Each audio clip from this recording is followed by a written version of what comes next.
आज हम करेंगे टीजीटी साइंस से फिजिक्स के chapter 4 Newton's law of the motions and frictions. इसमें हमने इससे पहले कंप्लीट कराए थे आपके पास force, balance force, unbalance force, और इसके आपके पास टाइप कराए थे आपके Newton's first law, second law, third law. इसका नेक्स्ट टॉपिक आपका रहेगा आपके पास, इससे बाद में हमने और कराया था मोमेंटम और इसके फोर्स की टाइप्स वगैरह कराए थे। तो नेक्स्ट टॉपिक आपका रहेगा नेक्स्ट टॉपिक रेखी संवेग संरक्षण का नियम। रेखी संवेग संरक्षण के नियम से आपके पास एग्जाम में एवरी एग्जाम होगा आपके पास एक क्वेश्चन आपको एवरी उसमें मिलेगा ही हर साइड में। तो ये काफ़ी इंपॉर्टेंट टॉपिक है। तो देखिए मैं रेखी संवेग संरक्षण का नियम लिखा हुआ है। तो रेखी संवेग संरक्षण के नियम में होता है आपके पास, इसमें आपके पास दो या फिर दो गाड़ी आपके पास एक दूसरे कोलाइड्स कर रही हैं। तो कोलाइड्स होने के बाद उनकी वेलोसिटी क्या रही होगी, और क्या कंजर्व होगा, क्या कंजर्व नहीं होगा आपके पास, या फिर दोनों बॉडी एक दूसरे चिपक जाएंगी तब की उनकी वेलोसिटी क्या होगी, या फिर दोनों अलग अलग डायरेक्शन में चली जाएंगी तब उनकी वेलोसिटी क्या होगी। तो ये सारी चीज़ इस टॉपिक में हम देखेंगे। तो सबसे पहले हम डेफिनेशन देखेंगे। अगर आपके पास देखिए law of the conservation momentum के अकॉर्डिंग, अगर आपके पास दो बॉडी है आपके पास और मूव कर रही है सेम डायरेक्शंस में और वो कोलाइड्स करती हैं, यानी एक दूसरे टकरा जाती हैं, तो टकराने से पहले और टकराने के बाद जो संवेग का सम है वो टकराने से पहले के संवेग का सम और टकराने के बाद के संवेग का सम, दोनों कंडीशन में उनकी वैल्यू क्या होगी, बराबर रही होगी। तो ये आपके पास संवेग संरक्षण का नियम है। तो हमने यहाँ डेफिनेशन लिखा हुआ है, यानी रेखी संवेग संरक्षण का नियम यानी law of the conservation of linear momentum. यदि किसी निकाय पर लगने वाला बल शून्य हो, या अगर किसी बॉडी पे आपके यानी दो बॉडी हैं तो उनका फोर्स तो होना चाहिए, पर कोई तीसरी बॉडी का फोर्स अप्लाइड ना हो रहा हो, तब आपके यहाँ पर law of the conservation of momentum applicable होगा। तो यहाँ पर लिखा है यदि किसी निकाय पर लगने वाला बल शून्य हो तो टक्कर से पहले संवेग के योग व टक्कर के बाद का संवेग का योग बराबर होता है। यानी टक्कर से पहले का संवेग का सम और टक्कर के बाद के संवेग का सम दोनों क्या होगा, बराबर रहेंगे। यही संवेग संरक्षण का नियम है। यहाँ पर हमने दो बॉडी लिखी है ए और बी। ए का मास m1 है, बी का मास क्या है m2। ए की इनिशियल वेलोसिटी u1 है, बी की इनिशियल वेलोसिटी क्या है u2। ये हमने यहाँ पर लिखा बिफोर कोलिजन, यानी टकराने से पहले। ध्यान रखें अगर आगे बी वाली बॉडी आगे चल रही है, ए वाली पीछे चल रही है, तो ए वाली उससे आगे बी वाली से कब टकराएगी, जब ए की वेलोसिटी ज्यादा होगी। तो हमने यहाँ पर लिखा u1 ग्रेटर देन u2। ये टकराने से पहले वाली कंडीशन है। अभी ए वाले अपनी स्पीड इंक्रीज की, बी से टकरा गई, यानी ए बी, ये यहाँ पर क्या होगा, इनका कोलिजन हो गया, यानी टकरा चुकी है ये। और जब टकराएंगी तो टकराने के बाद अलग भी होंगी, इलास्टिक होंगी, तो भी दोनों बॉडी अलग अलग हो जाएंगी। तो यहाँ पे आफ्टर द कोलिजन लिखा हुआ। आफ्टर द कोलिजन ध्यान रखें यहाँ पर हमने ए की वेलोसिटी ज्यादा लिखी है, बी वाले की कम, पर यहाँ पर टकराने के बाद क्या होगा, बी की वेलोसिटी क्या हो जाएगी, ज्यादा, यानी v2 ग्रेटर देन क्या हो जाएगा, v1 टकराने के बाद। तो m ए की वेलोसिटी v1 हो जाएगी। ध्यान रखें टकराने से पहले की वेलोसिटी u1 और u2 रहेंगी, टकराने के बाद की वेलोसिटी v1 और v2 होंगी।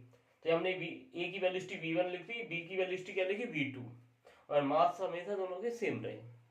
ये आफ्टर द कोलिजन, टकराने के बाद वाली कंडीशन, ये टकराने से पहले की थी। अब इसका फॉर्मूला देखें।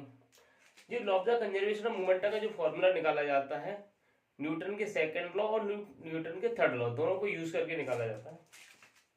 तो यहाँ पर फॉर्मूला हमने डायरेक्ट लिखा हुआ, प्रारंभिक संवेग इक्वल टू क्या बराबर होगा, अंतिम संवेग। प्रारंभिक संवेग यानी कि देखो फर्स्ट बॉडी का मास क्या है, m1 और u1, तो मास इनटू वेलोसिटी क्या होता है, मोमेंटम। तो ये फर्स्ट बॉडी का मोमेंटम हो गया, और m2 u2 सेकंड बॉडी का मोमेंटम, और दोनों कैसे हैं, इनिशियल यानी टकराने से पहले वाली। तो इनिशियल मोमेंटम का सम किसके बराबर होगा, फाइनल मोमेंटम के सम के बराबर। तो फाइनल देखो फर्स्ट बॉडी का मास m1 और फाइनल वेलोसिटी किसकी है, v2, तो m1 v1।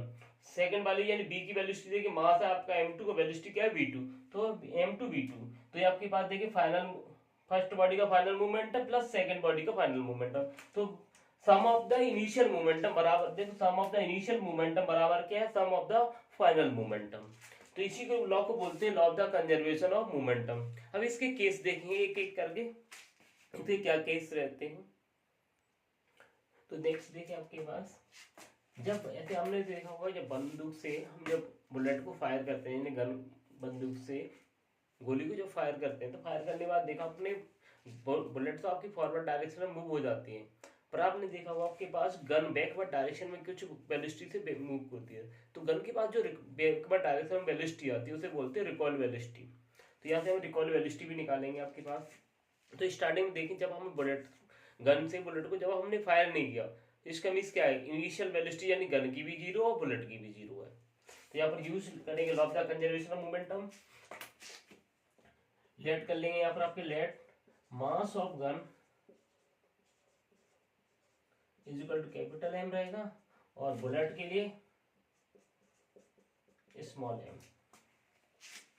तो यहाँ पर हम देखें आपके इनिशियल मूवमेंट है, यूज करें law of the conservation of momentum से, यानी कि m1 m और इसकी इनिशियल वेलोसिटी क्या होगी u, और ये आपके पास स्मॉल m और u2, और ये आपके पास क्या हो जाएगा m और इसकी वेलोसिटी v, और इसकी वेलोसिटी क्या हो जाएगी आपके पास स्मॉल m और v2। अब देखिए स्टार्टिंग में जब हमने गन से बुलेट को फायर ही नहीं किया हुआ, तो इस कंडीशन में क्या होगा, ये वाला पार्ट क्या होगा, इनिशियल वेलोसिटी गन और बुलेट दोनों की क्या होंगी जीरो, यानी आपका क्या होगा यहाँ पर u1 फॉर इनिशियल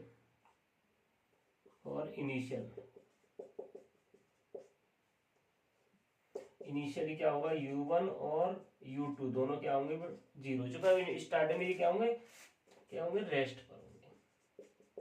तब क्या हो जाएगा, ये वाला पार्ट जीरो, यानी m कैपिटल M और v1 plus small m v2। अब अगर हमें रिकॉइल वेलोसिटी निकालनी, तो रिकॉइल वेलोसिटी किस पे लगेगी, गन पे लगेगी। तो गन के लिए वेलोसिटी क्या होगी, ये v1, तो v1 इक्वल टू क्या हो जाएगा m v1 इक्वल टू हो जाएगा माइनस का m v2। तो हम इसे फॉर्मूले को ले सकते हैं रिकॉइल वेलोसिटी के लिए। तो v1 बराबर हो जाएगा आपके पास माइनस के small m upon capital M और ये v2। ये हमने रिकॉइल वेलोसिटी का फॉर्मूला निकाल चुके हैं।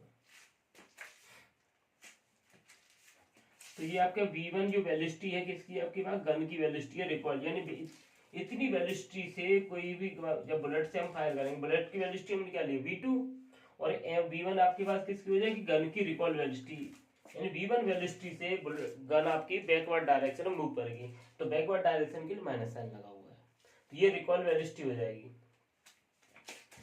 तो रिकॉइल वेलोसिटी ऑफ गन, ये गन के लिए रिकॉइल वेलोसिटी है। इसका नेक्स्ट सेकंड केस रहेगा जी, फर्स्ट केस था आपका, सेकंड केस रहेगा आपके पास जब दो बॉडी एक दूसरे क्या हो जाती है, कोलाइड आफ्टर कोलिजन क्या हो चिपक जाती है कंबाइंड फॉर्म में। तो उसके लिए केस देखेंगे। तो नेक्स्ट केस सेकंड देखें, इसमें क्या होगा, आपके पास दो गाड़ियां आपके पास सेम डायरेक्शन में चल रही हैं, और सेम डायरेक्शन में जब चल रही हैं, जो टकराने के बाद एक दूसरे टकराती हैं, टकराने के बाद क्या है, एक कंबाइंड वेलोसिटी थी, यानी चिपक जाती है, चिपकने के बाद एक कंबाइंड वेलोसिटी से मूव करती है। तो कंबाइंड वेलोसिटी को हमने क्या लिया यहाँ पर v, यानी ये आपके पास टकराने का फर्स्ट गाड़ी की वेलोसिटी हुई है, सेकंड वाले की हो जाएगी, पर दोनों बॉडी का आपको एक टकराने का एक ही वेलोसिटी चल रही है, यानी v1 और v2 किसके बराबर हो जाएगा, v के। इनिशियल वेलोसिटी दोनों की अलग अलग रही होगी कुछ, तो हमने यहाँ पर फॉर्मूला लिखा लॉ ऑफ द कंजर्वेशन है m1 u1 plus m2 u2 equal to m1 v1 की जगह में क्या लगाना है, v लगाना है, और v2 की भी जगह हमें क्या लगाना है, v लगाना है। तो दोनों की जगह हमने क्या लगा दिया, यहाँ पर v लगा दिया। अब दोनों से कॉमन क्या मिल जाएगा, v कॉमन मिलेगा, तो हमने v कॉमन लिया m1 प्लस m2, और m1 u1 plus m2 u2 हो गया। यहाँ से m1 प्लस m2 क्या कर रहा है, मल्टीप्लाई, इधर डिवाइड कर जाएगा। तो ये आपके पास कौन सी वेलोसिटी निकल आएगी, कंबाइंड वेलोसिटी, कंबाइंड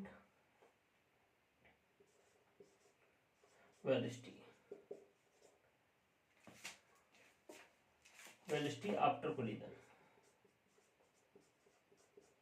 टकराने के बाद जब बॉडी एक दूसरे से चिपक जाती है, तो चिपकने के बाद इतनी वेलोसिटी से मूव कर रही होंगी। इसका नेक्स्ट देखें केस थर्ड, केस थर्ड।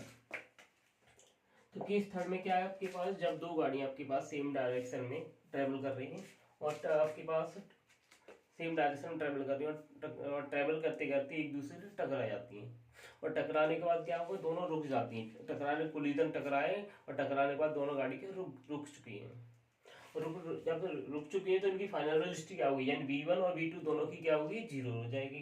तो यहाँ पर लॉ ऑफ द कंजर्वेशन हम यूज करेंगे। ये तो इनिशियल वेलोसिटी है, टकराने के बाद जीरो हुई है, यानी फाइनल वाली वेलोसिटी क्या होगी, इनकी जीरो रहेगी। तो m1 u1 प्लस m2 ये तो इनिशियल होगी, ये तो वैल्यू रहेगी आपके पास, पर आफ्टर कोलिजन वाली पार्ट क्या हो जाएगा, जीरो, यानी m1 रहेगा, v1 की जगह हमें जीरो लगाना और v2 की जगह भी जीरो लगाना है। तो क्या हो जाएगा आपके पास, यानी ये टोटल पार्ट किस में चला जाएगा, जीरो में। तो बचा क्या, m1 u1 plus m2 u2।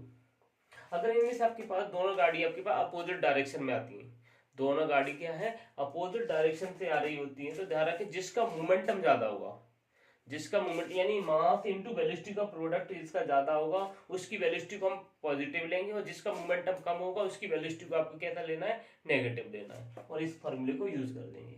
तो इस तरीके से हमने मोमेंटम कंजर्वेशन के तीनों केस कंप्लीट किए। इसके बाद नेक्स्ट टॉपिक हम कंप्लीट करेंगे पुली से रिलेटेड। अगर आपको आज का वीडियो अच्छा लगा हो तो चैनल को लाइक करें, सब्सक्राइब करें। Thank you watching the video. Thank you watching the video.